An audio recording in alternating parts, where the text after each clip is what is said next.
ಇಷ್ಟೆಲ್ಲ ಸಾಲದು ಅಂತ ಈಗ ಇಡಿ ಸಂಕಷ್ಟ ಬೇರೆ ಮುಖ್ಯಮಂತ್ರಿಗಳಿಗೆ ಶುರುವಾಗಿದೆ. ಯಾಕಂದರೆ ಇಡಿ ಇಲಾಖೆಗೆ ನೇರವಾಗಿ ಇವರು ದಾಖಲಾತಿಗಳನ್ನು ಕೊಟ್ಟಿದ್ದು ಕೃಷ್ಣ ಅವರು, ಇದೆಲ್ಲವನ್ನು ಕೂಡ ಗಮನಿಸಬೇಕಾದಂಥ ಸಂಗತಿ. ಈಗ ಇಡಿ ECIRನಲ್ಲೂ ಕೂಡ ಲೋಕಾಯುಕ್ತ FIR ಆರ್ಡರ್ನಲ್ಲೇ ಕೇಸ್ ಆಗುತ್ತಾ ಅನ್ನುವಂಥದ್ದು. A1 Siddaramaiah, A2 Parvati, A3 Mallikarjuna ಸ್ವಾಮಿ. ಮುಡಾ ಪ್ರಾಧಿಕಾರದಲ್ಲಿ ಈಗಾಗಲೇ ಫೈಲ್ಗಳು ಸಿದ್ಧವಾಗ್ತವೆ ಒಂದು ಕಡೆಗೆ, ಇನ್ನೊಂದು ಕಡೆಗೆ ಇಡಿ ಸಂಕಷ್ಟ ಕೂಡ ಮುಖ್ಯಮಂತ್ರಿಗಳಿಗೆ ಶುರುವಾಗಿದೆ.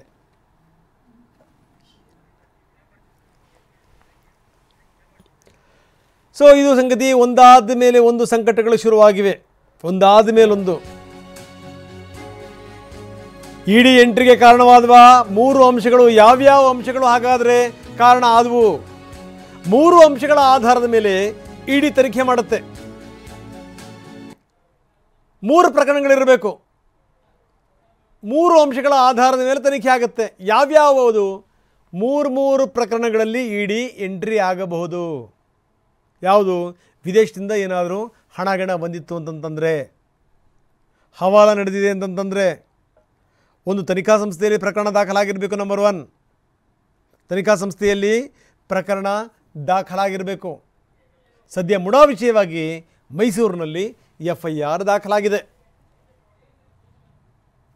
ಇದು ಮೊದಲನೇದು. ಇನ್ನು ಲೋಕಾಯುಕ್ತ ಪೊಲೀಸ್ ಠಾಣೆಯಲ್ಲಿ ಕೇಸ್ ಕೂಡ ದಾಖಲಾಗಿದೆ.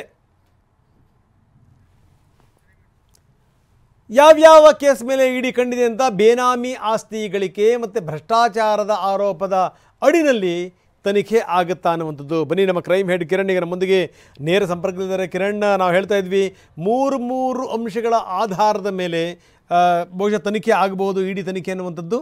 ಇಲ್ಲಿ ಯಾವ್ಯಾವ ಅಂಶಗಳು ಕಾಣ್ತಾ ಇವೆ? ಯಾವುದರ ಆಧಾರದ ಮೇಲೆ ತನಿಖೆ ಆಗ್ಬೋದು? ಏನು ಹೇಳಿದ್ರಿ ಕಿರಣ್?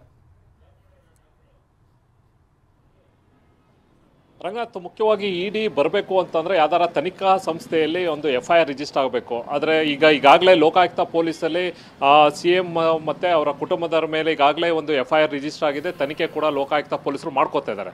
ಇನ್ನೊಂದು ಕಡೆ ಇದೇ ವಿಚಾರಕ್ಕೆ ಸಂಬಂಧಪಟ್ಟಂತೆ, ಮೂಢಕ್ಕೆ ಸಂಬಂಧಪಟ್ಟಂತೆ ಇರುವಂಥದ್ದು 387 ಕೋಟಿಯನ್ನು ಬೇರೆ ಕಡೆ ಡೈವರ್ಟ್ ಮಾಡಿದ್ದಾರೆ ಅನ್ನೋ ಒಂದು ವಿಚಾರವು ಕೂಡ ಈಗಾಗಲೇ ರಾಜಭವನ್ಗೆ ಕಂಪ್ಲೇಂಟ್ ಕೂಡ ನಟರಾಜನ್ ಅವರು ಕೂಡ ಈಗಾಗಲೇ ಕಂಪ್ಲೇಂಟನ್ನು ಕೊಟ್ಟಿದ್ದಾರೆ.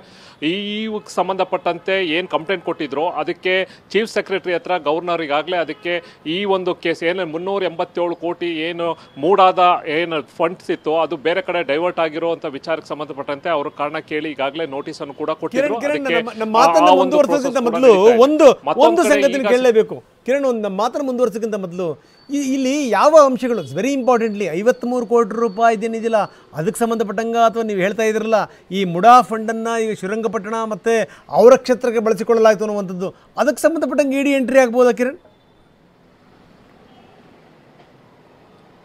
ಇಲ್ಲ, ಈಗಾಗಲೇ ಒಂದು ಇಡಿ ಈಗ ಸಂಬಂಧಪಟ್ಟಂತೆ ಲೋಕಾಯುಕ್ತ ಪೊಲೀಸಲ್ಲಿ ಏನು ಕೇಸ್ ದಾಖಲಾಗಿದೆ ಆ ವಿಚಾರಕ್ಕೆ ಸಂಬಂಧಪಟ್ಟಂತೆ ಈಗಾಗಲೇ ಒಂದು ತಗೋತಾರೆ ಅವರು.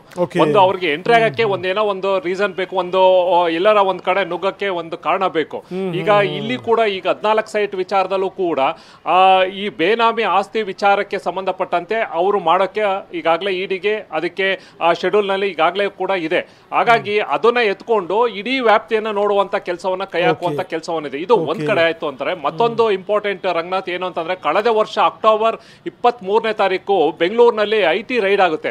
ITಲೂ ಕೂಡ ಕೇಸ್ಗಳಿದಾವೆ ಒಂದಷ್ಟು. ಯಾಕೆಂದ್ರೆ ಅಲ್ಲಿ ಕೆಲ ಕಾಂಟ್ರಾಕ್ಟರ್ ಇದ್ದ ರೈಡ್ ಮಾಡಿದಾಗ ಸಾಕಷ್ಟು 40 ಕೋಟಿ 50 ಕೋಟಿ ಕ್ಯಾಶ್ಗಳು ಕೂಡ ಸಿಕ್ಕಿರೋದುಂಟು.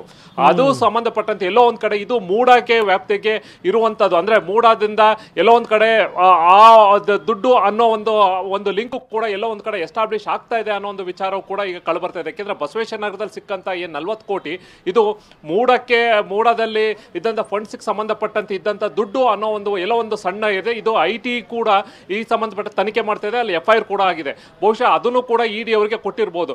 ಒಟ್ಟಾರೆ ಈಗ ಇಡಿಗೆ ಒಂದು ಎಂಟ್ರಿ ಆಗಕ್ಕೆ ಒಂದು ಕಾರಣ ಬೇಕು. ಹಾಗಾಗಿ ಈಗಾಗಲೇ ಸಂಬಂಧಪಟ್ಟಂತೆ ಲೋಕಾಯುಕ್ತ ಪೊಲೀಸಲ್ಲಿ ಏನೊಂದು FIR ಆಗಿದೆ ಅದು ಇಟ್ಕೊಂಡು ಈಗ ಎಂಟ್ರಿ ಆಗಿದ್ದಾರೆ. ಕೆಲವು ಪ್ರಿಲಿಮಿನರಿ ತನಿಖೆಯನ್ನ ಈಗಾಗಲೇ ಮಾಡ್ತಾ ಇದ್ದಾರೆ. ಅವರು ಮುಂದಿನ ವರ್ಷಕ್ಕೆ ಅಂದ್ರೆ ECIR ಅಂತ ಏನು ಹಾಕೋತಾರೆ ಅದಕ್ಕೆ ಎಲ್ಲವೂ ಕೂಡ ಮಾಡ್ಕೊಂಡು ಅವರು ಫಸ್ಟ್ ಒಂದು ತನಿಖೆನ ಮಾಡ್ತಾರೆ, ಪ್ರಾಥಮಿಕ ತನಿಖೆಯನ್ನ ಮಾಡ್ಕೊಂಡು ನಂತರ ಅವ್ರಿಗೆ ನೋಟಿಸ್ ಕೊಡುವಂಥದ್ದು, ವಿಚಾರಣೆ ಕರೆಯುವಂಥದ್ದು, ಡಾಕ್ಯುಮೆಂಟ್ಸ್ನ ದಾಳಿ ಮಾಡುವಂಥದ್ದು, ಅದು ಮುಂದಿನಂತ ಅದು ಬಹಳಷ್ಟು ಟೈಮ್ ಬೇಕಾಗುತ್ತೆ. ಈಗ ಏಕಾಏಕಿ ಮಾಡಕ್ ಹೋಗಲ್ಲ, ಅವರು ಎಲ್ಲವೂ ಕೂಡ ಒಂದು ತನಿಖೆ ಮಾಡಿಕೊಂಡು ನಂತರ ಎಲ್ಲ ಡಾಕ್ಯುಮೆಂಟ್ಸ್ನ ಕಲೆಕ್ಟ್ ಮಾಡಿಕೊಂಡು ರೈಡ್ ಮಾಡುವಂಥದ್ದು, ಆಮೇಲೆ ಅದಕ್ಕೆ ನೋಟಿಸ್ ಕೊಟ್ಟು ಯಾರ್ಯಾರು ಇದಕ್ಕೆ ಸಂಬಂಧಪಟ್ಟಂತೆ ಭಾಗಿಯಾಗಿದ್ದಾರೆ ಅವ್ರನ್ನ ವಿಚಾರಣೆ ಕರೆದು ಮುಂದಿನ ಹಂತದ ಅರೆಸ್ಟ್ ಮಾಡೋದು, ದಾಳಿ ಮಾಡೋದು ಮುಂದಿನ ಹಂತದ ಪ್ರಕ್ರಿಯೆ.